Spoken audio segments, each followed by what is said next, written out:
ও বৌমা, কোথায় গেলে গো? এই তো। আরে বড় পাঙাশ মাছ। কই? এই তো, কই দেখি। দেখো না, নদীর এই বড় পাঙাশ মাছ হ্যাঁ। কিনে নিয়ে এলাম দেখুনি। বাবা, কত বড় গো এই মাছটা? কি, 5 কেজি।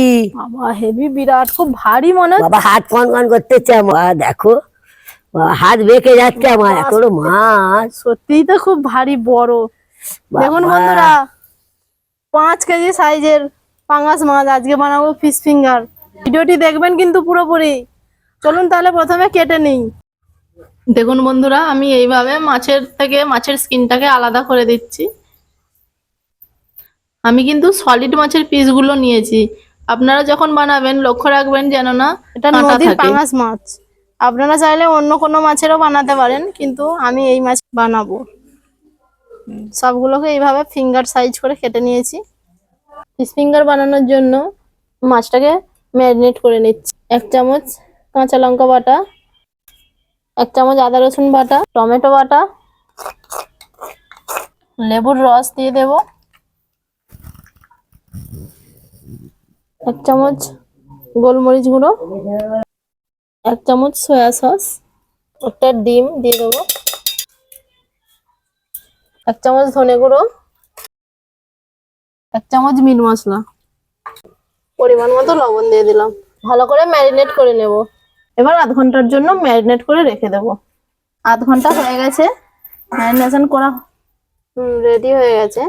এবার ফিশ ফিঙ্গারটাকে ভাজবো। তার জন্য যা যা উপকরণ নিয়েছি দেখিয়ে দিই। কর্নফ্লাওয়ার নিয়েছি, বিস্কুট গুঁড়ো, আর 2টো ডিম মধ্যে গোলমরিচ দিয়ে দিয়েছি। এটাকে ভালোভাবে ফেটে নেব। কড়াইতে পরিমাণ মতো তেল গরম হতে দিয়ে দিয়েছি। একটা মাছের পিস নিয়ে নিয়েছি। এটাকে প্রথমে কর্নফ্লাওয়ারের মধ্যে কোটিং করে নেব, তারপর ডিমের মধ্যে, এরপর বিস্কুট গুঁড়োর মধ্যে। যেইভাবে বানিয়ে নিয়েছি একই রকম ভাবেই সবগুলোকে রেডি করে নেব। তেল গরম হয়ে গেছে, এবার ভেজে নেব। খেয়াল রাখতে হবে তেলটা যেন না খুব গরম হয়, মিডিয়াম আঁচে ভাজতে হবে, নাহলে ওপরটা পুড়ে যাবে, ভেতরটা সব নরম থাকবে। এক পিঠটা হয়ে গেছে, এবার অপর পিঠটা উল্টে দিচ্ছি। এভাবে ধীরে ধীরে হালকা 2-3 মিনিটের মতো ভেজে নিয়ে নামিয়ে নেব। এবার নামিয়ে নিচ্ছি। কতটা সুন্দর হয়েছে, এইভাবেই সবগুলোকে ভেজে নেব। আবার একবার ভেজে নিলাম। দেখুন বন্ধুরা, তৈরি হয়ে গেছে আমাদের ফিশ ফিঙ্গার। তো বন্ধুরা, তৈরি হয়ে গেছে ফিশ ফিঙ্গার। এইরকম ভাবে আমি ডেকোরেশন করে নিয়েছি। আপনারাও বাড়িতে যখন বানাবেন এইভাবেই ডেকোরেশন করবেন। ভিডিওটি কেমন লাগলো অবশ্যই জানাবেন।